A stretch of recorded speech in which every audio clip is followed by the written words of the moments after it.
નમસ્કાર, હું Rinku Prajapati public India ન્યૂઝમાં આપનું સ્વાગત કરું છું। શરૂઆત કરીએ આજના સમાચારની। નીટની પરીક્ષા આપ્યા વિના હોમિયોપેથિક કોલેજમાં એડમિશન અપાવવાની લાલચ આપી બોરસદના યુવક પાસેથી 13.97 લાખ પડાવ્યા। બોરસદ તાલુકાના નાની શેરડી ગામના એક યુવકે નીટ કરેલ ન હોય તો પણ બરોડા હોમિયોપેથિક કોલેજમાં ડોનેશન અને 5 વર્ષના કોર્સ પેટેની તમામ ફી ભરીને એડમિશન મળી જશે તેવો પાકો વિશ્વાસ આપી બોરસદના યુવક પાસેથી 13.97 લાખ રૂપિયા મેળવ્યા હતા, જે બાદ એડમિશન ન અપાવી તેમજ રૂપિયા પણ પરત ન આપી વિશ્વાસઘાત કર્યો હતો ને આ મામલે બોરસદ સિટી પોલીસે ગુનો નોંધી કાર્યવાહી હાથ ધરી છે।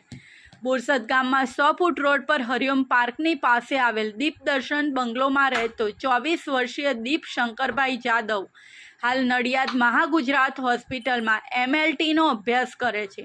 આ દીપ જાદવ સન 2014ના વર્ષમાં બોરસદ વઘવાલા મુકામે આવેલ સરસ્વતી શિશુકુંજ વિદ્યાલયમાં ધોરણ 10માં અભ્યાસ કરતો હતો। તે વખતે તેના પાછળના ધોરણમાં અભ્યાસ કરતા શ્રી ગોવિંદભાઈ દેસાઈ સાથે મિત્રતા થઈ હતી। દીપ જાદવ ધોરણ 12 પાસ કરી અને 2017ની સાલમાં MBBSનો અભ્યાસ કરવા રશિયા ગયો હતો, જ્યાં 2.5 વર્ષ MBBSનો અભ્યાસ કર્યો હતો, જે બાદ વિઝા એક્સટેન્શન ન થતાં દીપ જાદવ ડિસેમ્બર 2019માં પરત ભારત આવી ગયો હતો। જે બાદ દીપ જાદવે નીટની પરીક્ષા આપવાની તૈયારી શરૂ કરી હતી ને સાથે સાથે 2020ના વર્ષમાં દીપ જાદવે આણંદ ખાતે આવેલ VP સાયન્સ કોલેજમાં BScના પહેલા વર્ષમાં એડમિશન પણ મેળવ્યું હતું।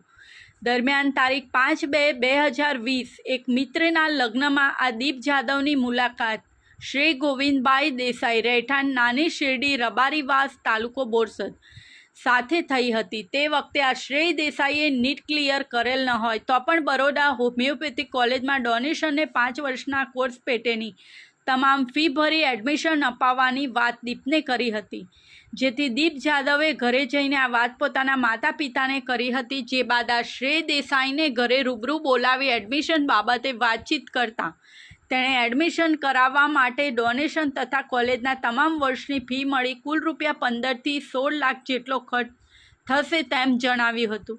દીપ જાદવે આ શ્રેય દેસાઈની વાત ઉપર વિશ્વાસ રાખી તારીખ 6/11/2020ના રોજ એડમિશન માટે ઓનલાઈન અરજી કરી હતી, જેના બીજા દિવસે દીપ અને શ્રેય દેસાઈ જરૂરી ડોક્યુમેન્ટ લઈ તેનું વેરિફિકેશન કરાવવા માટે GEMRS કોલેજ ગયા હતા। ત્યારબાદ આ દીપ જાદવે થોડા કરી 13,97,000 રૂપિયા શ્રેય દેસાઈને આપ્યા હતા। તેમ છતાંય દીપ જાદવને હોમિયોપેથિક કોલેજમાં એડમિશન મળ્યું ન હતું।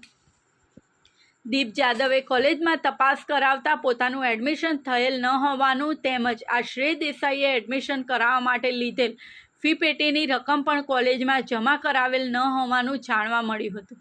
આ બાબતે શ્રેય દેસાઈએ વાત કરતાં તેને એનરોલમેન્ટ નંબર બતાવ્યો હતો, જો કે આ નંબર પણ ખોટો હોવાનું જણાઈ આવ્યું હતું, જેથી દીપ જાદવે એડમિશન કરાવવા માટે આપેલ 13.97 લાખ રૂપિયા પરત માંગ્યા હતા, જે તે વખતે શ્રેય દેસાઈએ જૂન 2023 સુધીમાં રૂપિયા આપી દઈશ તેમ જણાવ્યું હતું, પરંતુ રૂપિયા પરત આપ્યા ન હતા। દીપ જાદવ જ્યારે પણ રૂપિયા માંગે ત્યારે શ્રેય દેસાઈ વાયદાઓ કરતો હતો, પરંતુ આજ દિન સુધી 13.97 લાખ રૂપિયા પરત ન આપતા આખરે દીપ જાદવે આ અંગે બોરસદ સિટી પોલીસ મથકમાં ફરિયાદ આપી છે, જેના આધારે પોલીસે શ્રેય ગોવિંદભાઈ દેસાઈ વિરુદ્ધ IPC કલમ 406 મુજબનો ગુનો નોંધી કાયદેસરની કાર્યવાહી હાથ ધરી છે। આ સાથે આજના સમાચારને અહીં સમાપ્ત કરીએ છીએ।